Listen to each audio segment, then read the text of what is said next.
John's, Newfoundland. I was here a few years ago, and whenever a conference that I wanted to attend was coming to St. John's, I jumped at the opportunity. I absolutely love this city so much. Thankfully, I'll have a little bit of time to check out some of the sites and attractions that I'm going to share with you. So here are some of the very best things to do when you're here in St. John's. So I have a thing for colorful houses, and St. John's has the most brightly painted houses in one space that I've ever seen. Welcome to Jellybean Row. Jellybean Row isn't a street, but many streets in St. John's. These colorful homes are everywhere. There are rows upon rows of houses, street after street, in every color of the rainbow. While there are candy-colored storefronts on Water Street and Duckworth Street, head a couple of streets north to find an abundance of rainbow houses. One myth going around is that the houses were painted this way so the fishermen could find the land in the fog, but this isn't really true at all. It all started when the city's residents wanted to spruce up its downtown. They gave it new life with splashes of color back in the 1970s. Nowadays, St. John's is known for Jellybean Row, and it's one of the most iconic symbols of the city. One other thing I should mention, St. John's is quite hilly. You will walk up hill streets to the Jellybean houses and around the downtown area in general. Visiting St. John's is a great workout. Every day is leg day. Another great thing to do in St. John's is to hike up to Signal Hill. While it's totally possible to drive up to Signal Hill, taking the walk is definitely the more scenic route. Hiking the North Head Trail at Signal Hill is one of the best things to do in St. John's, if not the best thing. Walk through the Battery neighborhood to the start of the North Head Trail. From there, keep walking on a footpath that starts to ascend. You'll see views of the waterfront and the harbor of St. John's, as well as more brightly painted homes. Continue your walk on the edge of the North Atlantic. As you begin to walk around the hill itself, there are some wooden boardwalks to lead the way. Admire Ross Valley, a hanging valley formed by a glacier during the last ice age. I'd rate this hike as moderate.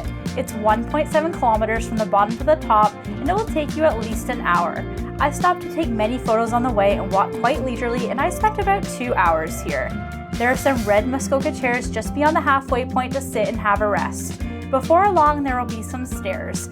Climb up and up on those stairs, which will get tougher on the final ascent because you might be battling some wind as well. Before long, you'll be at the top of Signal Hill. I made it up to the top of Signal Hill. It was a lot of stairs at the end, a bit of a stair climber, but a beautiful view up here. It's pretty windy. It was really windy the whole, at least the second half of the way up. Took my hat off because it was blowing away, but you can see the beautiful view right behind me. It was totally worth climbing up those stairs, and just overall a really, really beautiful hike to do here in St. John's. From the top of Signal Hill, soak up panoramic views of St. John's and the Atlantic Ocean. While this was once the site of famous battles between the English and the French, Signal Hill is most well known for its role in communications history. In 1901, Marconi received the first ever transatlantic wireless signal there. If this didn't happen, we might not have the same wireless technology as we do today. For my next activity in St. John's, let's go on a brewery tour. I went on the Brew Bus tour with McCarthy's Party Bus as an activity during my travel conference in St. John's. You can also quite easily check out these breweries on your own.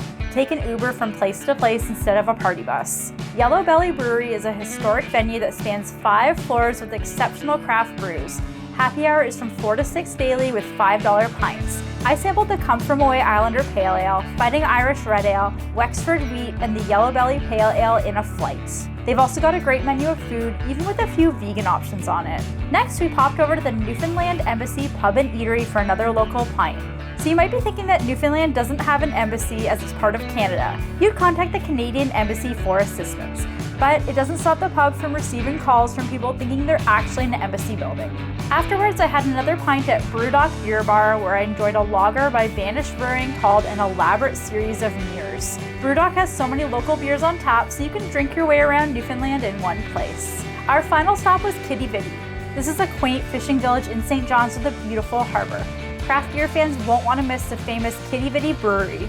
While there are many refreshing brews, the most iconic is their iceberg beer. They use iceberg water to brew the beer, harvested from chunks of icebergs that materialize on the coast of Newfoundland. From beer to my final activity in St. John's, the Mad Catter Cafe.